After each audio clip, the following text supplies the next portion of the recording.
जय हिंद दोस्तों।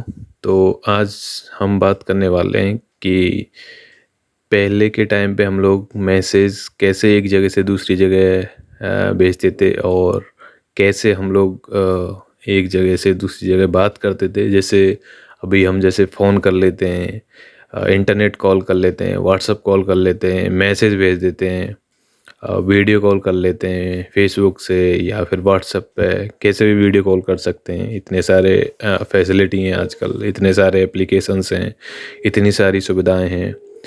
तो उस टाइम पे जब हम छोटे थे तो उस टाइम पे कैसे होता था ये सारे काम, तो वही हम आज बात करने वाले हैं। और मेरे सामने ही कितनी चीज़ें बदली हैं, कितना बदलाव हुआ है उस टाइम पे और आज।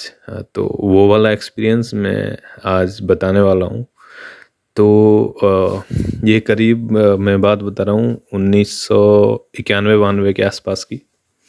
तो उस टाइम पे तो हम लोग मोस्टली जो चिट्ठी होती थी वो भेजते थे लिख के। वो उसका टाइम रहता था 3 दिन का।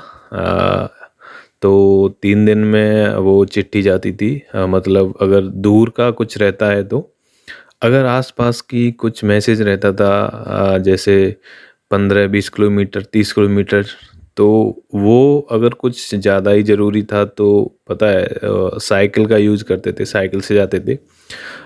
या फिर कुछ अगर कुछ इनविटेशन देना होता था, जैसे कार्ड वगैरह पहुंचाना होता था, तो उस टाइम पे ठाकुर जाते थे। ठाकुर जो नाई होते हैं ना, वो उनको देते थे।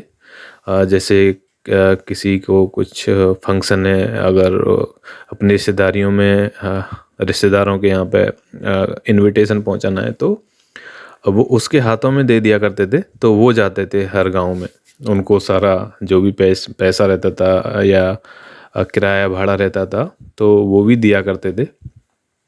तो वो 3-4 दिन में 2-3 जगह जाके दे दिया करते थे। ऐसे भी होता था। हाँ, ये मैसेज करने के ये थे कि एक जगह से दूसरी जगह मैसेज कैसे पहुंचाना है। और पहले हाँ यही था कि या तो चिट्ठी भेजते थे या फिर ठाकुर को भेजते थे एक जगह से दूसरी जगह बात को पहुंचाने के लिए। चिट्ठी भी कभी कभी हाथों में दिया करते थे हम लोग। जैसे कि कोई रिश्तेदारी में जा रहा है और मुझे उसी उसी साइड में या उसी गांव में मेरी भी रिश्तेदारी है, तो मैं वो चिट्ठी लिख के उसको दे दिया करता था, मेरे गांव के ही किसी बंदे को अगर वो जा रहा है तो, कि ये उसके घर में दे देना। तो ऐसे भी हो जाता था। ऐसे होता था और वो चिट्ठी वहाँ पे दे दिया करता था, और उधर से भी अगर वो आ रहा है तो वो चिट्ठी लेके आ जाया करता था। और चिट्ठी तो रहती थी 3 दिन में पहुंचती थी। जैसे कि मेरा एक भाई होता था, मतलब अभी भी है, वो रिटायर हो गया है, तो वो आर्मी में था, तो हम लोग उसको चिट्ठी लिखा करते थे। तो वो भी ऐसे ही हमें चिट्ठी लिखता रहता था, हम भी लिखते रहते थे। वो बुआ का लड़का था एक्चुअली में। तो ऐसे बात किया करते थे हम। फिर क्या हुआ कि कुछ दिन बाद वो फ़ोन स्टार्ट हुए लगना।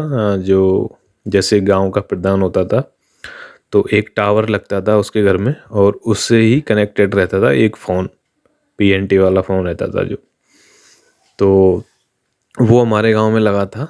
तो उसके उस पे क्या हुआ था कि वो वाले जो नंबर था, तो वो अपने अपने रिश्तेदारों के यहाँ पे छोड़ दिया था सबने, कि कोई भी अगर इमरजेंसी काम रहता है तो यहाँ पे फ़ोन करना, अगर कुछ ज़्यादा ही बहुत ज़रूरी काम है तो। अदरवाइज़ जो भी बातें रहती थी वो हम उस टाइम पे भी चिट्ठी में कर दिया करते थे। अब जैसे कि कुछ हो गया, कुछ कोई ऐसी कोई घटना हो गई कि वो अभी बताना है किसी को, तो उस पे वो फ़ोन कर लिया करते थे और वो हमें बता दिया करता था। तो सोचो, एक गांव में एक फ़ोन रहता था और वो सारे लोगों को बताया करते थे। तो सबको पता रहता था कि किसका फ़ोन आया है आज, किसका। तो वो भी बेचारे वैसे परेशान तो हो ही जाते थे। तो आधे फ़ोन तो वो यही बोल के कट कर दिया करते थे कि हाँ हम देख के आए, वहाँ पे घर पे कोई नहीं है, ताला लगा हुआ है। तो ऐसे भी हो जाता था, क्योंकि कोई बंदा कितना बताएगा, पूरे गांव के फ़ोन अगर आ रहे हैं किसी के घर में तो, हालांकि इतना नहीं आता था, कभी कभी फ़ोन आते थे किसी किसी के, लेकिन फिर भी अब एक फ़ोन है बंदे के पास तो थोड़ा वो चीज़ें भी रहती हैं कि इतना नहीं बता सकता कि बार बार, और कुछ ऐसे भी रहते हैं जो बार बार फ़ोन भी करते हैं, उनकी भी परेशानियाँ हो जाती है। ऐसे होता था। तो यही ऐसे था कि एसटीडी, या फिर जैसे हमको अगर करना है अपनी रिश्तेदारी में कुछ कुछ हालचाल पूछने के, तो हम लोग एसटीडी पे जाया करते थे। फिर एसटीडी में फ़ोन 3 रुपये कॉल थी उस टाइम पे, 3 रुपये की एक मिनट, 3 रुपये 1 मिनट तक लगता था। तो हम अपने रिश्तेदार को यहाँ पे अगर बात करना है तो हम लोग ऐसे करते थे। तो फिर हम सारे घर की जो भी चीज़ें रहती थी वो बात करके आके फिर हम घर में बता दिया करते थे। और सेम तब भी होता था जैसे गांव में रिश्तेदार का किसी का फ़ोन आया, मैं गया और मैंने सारी बातें कर ली, फिर मैं बताऊंगा अपने घर वालों को कि ये बात हुई। तो ऐसे था, मतलब ऐसे सिचुएशन थी उस टाइम पे कि, और बहुत ही अंदर से भी इंटरेस्ट होता था। अभी तो अभी क्या है कि अब टाइम इतना बदल गया है कि फ़ोन भी, अगर ऐसे लगता है रिश्तेदार का फ़ोन ना ही आए तो अच्छा ही है। ये सच है, ऐसा भी हो जाता है। और उस टाइम पे सोचो, पूरा पूरा फैमिली के मेंबर्स वो बैठे होते थे कि हाँ क्या बोला बताओ मेरे बारे में क्या बोला, ऐसे होता था। तो ऐसे करते थे। और अभी तो क्या है कि सब रिश्तेदार, कोई व्हाट्सएप पे ही बात हो जाती है, किसी का फ़ोन आ जाता है, कभी कभी बात कर लेते हैं, या फिर सबके अलग अलग फ़ोन हैं, रिश्तेदारों में भी सबके अलग अलग फ़ोन हैं। अब एक घर में मान लो कि जैसे मेरे बुआ का घर है, तो उसमें अगर 4 या 5 लोग रहते हैं, तो हो सकता है मैं किसी 2 से ही बात करता हूँ और बाकी 3 से नहीं करता हूँ। ऐसे हो रहा है आजकल। हो सकता है मेरा एक से ही कांटेक्ट ज़्यादा हो। रिश्तेदारों तक हमने बात ऐसे कर दिया है कि हम लोग सबसे एक जैसा व्यवहार नहीं रहा अभी। तो मेरे साथ भी है कि कितना, मेरे जितने भी हैं जान पहचान वाले, हो सकता है मेरा एक से ही ज़्यादा होता है बात, सबसे नहीं होता है। कहीं कहीं जगह किसी से भी नहीं हो पाता है। तो ये सब हुआ है। अब तो ऐसे ही टाइम हो ही गया है। और कुछ से तो अभी बात भी नहीं होती है आजकल तो ऐसा टाइम हो गया है कि किसी किसी का तो बस स्टेटस देख के ही बस मन में बात हो जाती है। बात सच में बात नहीं होती, स्टेटसों से बात हो जाती है। अ, वो किसी दूसरे का देख लेता है और दूसरे दिन वो लगा देता है, वो उसका देख लेता है, तो ये इंटरनली आपस में ही सोच लेते हैं कि क्या वो मुझे बोल रहा है, क्या मैं उसको बोलूं। तो मतलब अभी सारी सुविधाएं हैं तब भी लोग बात नहीं कर रहे हैं। और वो टाइम था कि सुविधा बिल्कुल नहीं थी, 3 3 दिन हम लोग चिट्ठी का इंतज़ार करते थे, तो उन बातों में भी इतना इंटरेस्ट रहता था।